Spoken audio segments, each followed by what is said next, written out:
மட்டுமல்லாது ஒவ்வொருவருடைய வாழ்க்கையிலையும் நாம் படித்து தெரிந்து கொள்ள பல விஷயங்கள் இருக்கின்றன. அப்படி ஒரு விஷயத்தை தான் இன்றைக்கு நான் உங்களோடு பகிர்ந்து கொள்ள இருக்கிறேன். வாகினி ஸ்டுடியோவிலிருந்து தன்னுடைய அலுவலகமான தேவர் புரூஸுக்கு சின்னப்ப தேவர் போய்கொண்டிருந்த வழியில் இருந்தது தான் ராம் தேட்டர். அப்போ அந்த தேட்டர்லேயே ஒரு திரைப்படம் ஓடிக்கொண்டிருந்தது. எப்படி இருக்குது இந்த படம் என்று தன்னுடன் காரிலே பயணம் செய்தவர்களை பார்த்து கேட்டிருக்கிறார் சின்னப்ப தேவர். இனியோட இந்த படம் கடைசின்னு, நாளைக்கு வேறு படம் போடுறாங்க என்று அவர்கள் சொன்ன உடனே, அப்பா மத்தியான ஷோக்கு 4 டிக்கெட் வாங்க, இந்த படத்தை போய் பார்த்துடலாம் என்று இருக்கிறார் தேவர். அண்ணே 4 நாளே ஓடலை இந்த படம், அதனால தானே இந்த படத்தை எடுக்கிறாங்க, அப்படி இருக்க அந்த படத்தை போய் பார்க்கணுன்றீங்களே என்று அந்த காரில் இருந்தவர்கள் கேட்க, எந்த மோசமான படத்துலையும் ஒரு நல்ல விஷயம் நிச்சயமாக இருக்கும். ஏதாவது நல்ல விஷயத்த சரியாக சொல்ல தெரியாமல் கூட அவன் கோட்டை விட்டுருப்பான். இது மாதிரி படங்களை தாண்டா முதல்ல பார்க்கணும். நல்ல படங்கள், இப்போ ஓடுற படங்களை என்றைக்கு வேணால் பார்க்கலாம், அதனால் மறக்காமல் டிக்கெட் வாங்கு என்றாராம் சின்னப்ப தேவர். சின்னப்ப தேவரை பொறுத்தவரையிலே அவருடைய வெற்றிக்கான காரணங்களில் இதுவும் ஒன்றுன்னு சொல்லலாம். இன்னொரு முக்கியமான காரணம் என்னன்னா, எந்த திரைப்படத்தையும் விட்டு வைக்க மாட்டார் சின்னப்ப தேவர். எல்லா திரைப்படங்களையும் திரையரங்கிலே பார்க்கின்ற வழக்கம் இருக்கிறது. திரையரங்கிலே மக்களோடு பார்க்கும்போது தான் ஒரு காட்சியை மக்கள் எப்படி ரசிக்கிறார்கள், இல்லை ஒரு காட்சியை எப்படி ஒதுக்குகிறார்கள் என்பதை தெரிந்து கொள்ள முடியும் என்பது அவருடைய வாதமாக அப்போது இருந்தது. இது போன்ற செய்தியுடைய துணையோடு பல வெற்றிகளை குவித்தவர் தான் சின்னப்ப தேவர். 2009ஆம் ஆண்டிலே ஏறக்குறைய 8000 ரசிகர்களுக்கு முன்னால் 3 மணி நேரத்துக்கு மேலாக கம்பராமாயணத்தை உரையாக நிகழ்த்தியவர் சிவகுமார். அந்த நிகழ்ச்சி விஜய் டிவியிலே வெளியான போது மிகப்பெரிய வரவேற்பை ரசிகர் மத்தியிலே பெற்றது. அந்த உரையை கேட்க வேண்டும் என்று ஆசைப்பட்ட ஆட்சி மனோரமா ஒரு நாள் சிவகுமாருக்கு ஃபோன் செய்தார். அவர் அப்படி ஃபோன் செய்த உடனே அந்த உரையடங்கிய ஒரு டிவிடியை மனோரமாவுக்கு கொடுத்து அனுப்பினார் சிவகுமார். இந்த சம்பவம் நடந்த 2 தினங்களுக்கு பின்னாலே மனோரமாவிடமிருந்து சிவகுமாருக்கு ஒரு நாள் ஃபோன் வந்தது. அப்போது அசோக் நகரிலே தன்னுடைய நண்பர் வீட்டில் இருந்தார் அவர். எங்கே இருக்க சிவகுமார் என்று அவரை கேட்ட மனோரமா, என்னுடைய வீட்டு பக்கம் கொஞ்சம் வந்துட்டு போக முடியுமா என்று அவரிடம் கேட்க, உடனடியாக வருகிறேன் என்று சொல்லி மனோரமாவுடைய வீட்டுக்கு சென்றார் சிவகுமார். இவர் போன போது அவருடைய வீட்டு ஹாலில் டிவி ஓடிக்கொண்டிருந்தது. அதை பார்த்தபடி அமர்ந்து கொண்டிருந்தார் சிவகுமார். அடுத்த சில நிமிடங்களில் சிவகுமார் மேலே பூமாரி பொழிந்தது. ஏறக்குறைய ஒரு மூட்டை பூவை தன்னுடைய தலையிலே மனோரமா கொட்டியதை பார்த்து திக்குமுக்காடி போனார் சிவகுமார். என்னம்மா செய்கிறீங்க என்று மனோரமாவை பார்த்து சிவகுமார் கேட்டபோது, உனக்கு என்னை பற்றி நல்லா தெரியும் சிவா, நடிப்பிலே உச்சத்தை தொட்ட சிவாஜி, நகைச்சுவை மன்னன் நாகேஷ், இவங்களெல்லாம் போட்டி போட்டு நடித்தவன் நான். நேற்றிரவு நீ அனுப்பிச்ச அந்த ராமாயண நிகழ்ச்சியை பார்த்தேன். இரவு முழுசு என்னால் தூங்க முடியல. எங்கேருந்து இப்படி ஒரு ஞானம் உனக்கு பிறந்தது? இந்த சினிமாவில் எந்த நடிகரும் செய்ய முடியாத ஒரு சாதனையை நீ செஞ்சிருக்க.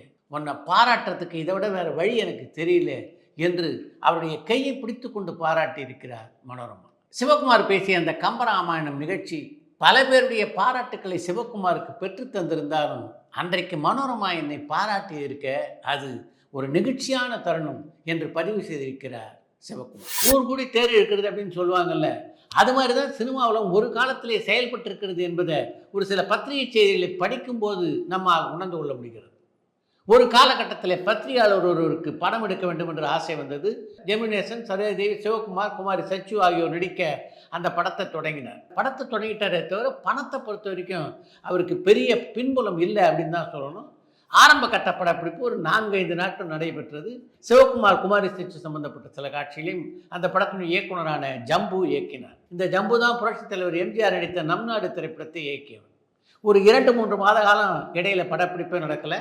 4 மாதத்துக்கு பின்னால் அடுத்த படப்பிடிப்பை சாத்தனூரில் நடத்தலான் இருக்கேன், ஒரு 3 நாட்கள் பாடல் காட்சி நீங்கள் வரணும் என்று சிவகுமாரை போய் சந்தித்த அந்த தயாரிப்பாளர்.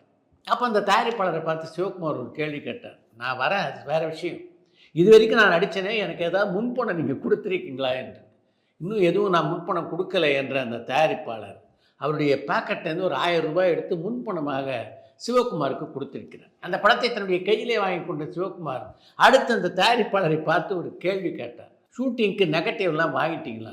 இன்னும் ஃபிலிம் எல்லாம் வாங்கலை என்று தயங்கியபடி சிவகுமார் சொல்லியிருக்கிறார் இந்த தயாரிப்பாளர். இன்னும் ஃபிலிம் வாங்கலையா?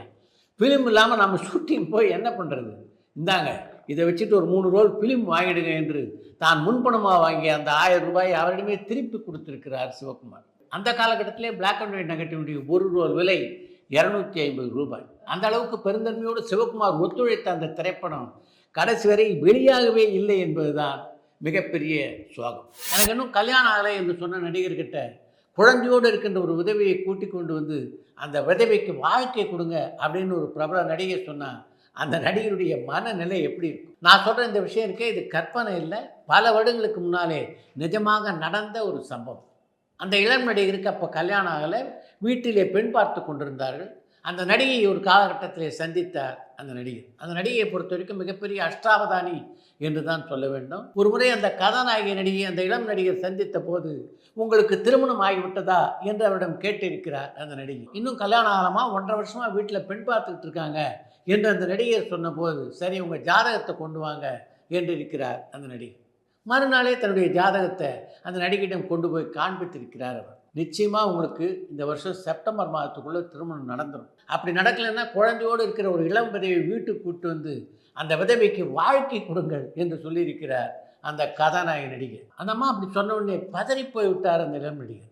அந்த இளம் நடிகருடைய பெயர் சிவகுமார். அப்படி ஒரு யோசனை அவங்களுக்கு சொன்ன நடிகை இருக்காங்களே, அவங்க பன்முகத் திறமை கொண்ட நடிகையான பானுமதி. இந்த இடத்துல சுபம் போட்டு இந்த கதையை முடிக்க முடியாது, செப்டம்பர் மாதத்துக்குள்ளாக நிச்சயமாக உங்களுக்கு கல்யாணம் நடக்கும் அப்படின்னு பானுமதி சொன்னாங்கல்ல, அதே மாதிரி ஜூலை மாதம் 1ஆம் தேதி என்று சிவகுமாருடைய திருமணம் நடைபெற்றது. சரவணா ஃபிலிம்ஸ் என்ற பெயரிலே ஒரு திரைப்பட நிறுவனத்தை தொடங்கி எம்ஜிஆர், சிவாஜி உட்பட தமிழ் சினிமாவின் முன்னணி கதாநாயகர்கள் பல பேரை வைத்து 27 திரைப்படங்களை தயாரித்த ஜி.என். வேலுமணி அடிப்படையிலே ஒரு தையல்கார். காங்கிரஸ் கட்சியிலே மிகுந்த ஈடுபாடு கொண்டிருந்த ஜி.என். வேலுமணி கதரை தவிர வேறு உடையை அணிய மாட்டார். அதே மாதிரி கதரை தவிர வேறு துணியை தொடவும் மாட்டார். காமராஜருடைய அபிமானத்துக்குரிய தொண்டராக இருந்தவர் தான் ஜி.என். வேலுமணி. திரைப்பட உலகிலும் பல சாதனைகளை புரிந்தவர். ஒரு திரைப்பட தயாரிப்பாளராக அவர் சேர்த்து வைத்திருந்த சொத்தெல்லாம் கேட்டிங்கன்னா நீங்கள் ஆச்சரியப்பட்டு போவீங்க. எம்ஜிஆருக்கு சொந்தமாக இருந்ததே சத்யா ஸ்டுடியோ, அதனுடைய ஒரு பகுதி ஜி.என். வேலுமணி அவர்களுக்கு தான் சொந்தமாக இருந்தது. ஒரு காலகட்டத்தில் திரையுலகிலே படம் எடுத்ததுனால நஷ்டம் ஏற்பட அந்த பகுதியை எம்ஜிஆருக்கு விற்றார் அவர். அதுக்கு பின்னால் வலசரவாக்கத்தில் எடுத்துக்கிட்டிங்கன்னா கே.ஆர். விஜயா தோட்டம் என்ற பெயரிலே மிகப்பெரிய தோட்டம் கே.ஆர். விஜயாவுக்கு சொந்தமானதாக இருந்தது. அந்த தோட்டத்துக்கு முதல்ல சொந்தக்காரராக இருந்தவர்னா அது ஜி.என். வேலுமணி தான். அவர் கே.ஆர். விஜயாவுக்கு விற்றதுக்கு பின்னால் தான் அந்த தோட்டம் கே.ஆர். விஜயாவுடைய தோட்டம் என்று பெயர் பெற்றது. ஒரு காலகட்டத்திலே தமிழ் சினிமாவிலே மிகப்பெரிய செல்வாக்கோடு இருந்த ஜி.என். வேலுமணியுடைய சாம்ராஜ்யம் எதனால் சரிந்தது அப்படின்னு தெரிஞ்சால் நீங்கள் ஆச்சரியப்பட்டு போவீங்க. வேலுமணி எடுத்த திரைப்படமான பாகப்பிரிவினுடைய இந்தி பட உரிமைகளை 30,000 ரூபாய்க்கு வாங்கி பாசு மேனன் அது இந்தியில் எடுத்தார். அந்த படம் 30 லட்சம் ரூபாயை அவருக்கு சம்பாதித்து கொடுத்தது. தன்னிடமிருந்த பாகப்பிரிவினை அவருக்கு விற்றுவிட்டு ராஜ்குமார் என்ற பெயரிலே ஒரு இந்தி படத்தை தயாரித்தார் ஜி.என். வேலுமணி. அவருடைய சரிவுக்கெல்லாம் அதுதான் காரணமாக அமைந்தது என்பதை பார்க்கும்போது தான் காலம் ஒரு மனிதனுடைய வாழ்க்கையில் எப்படியெல்லாம் விளையாடுகிறது என்பதை நம்மால் புரிந்து கொள்ள முடிகிறது.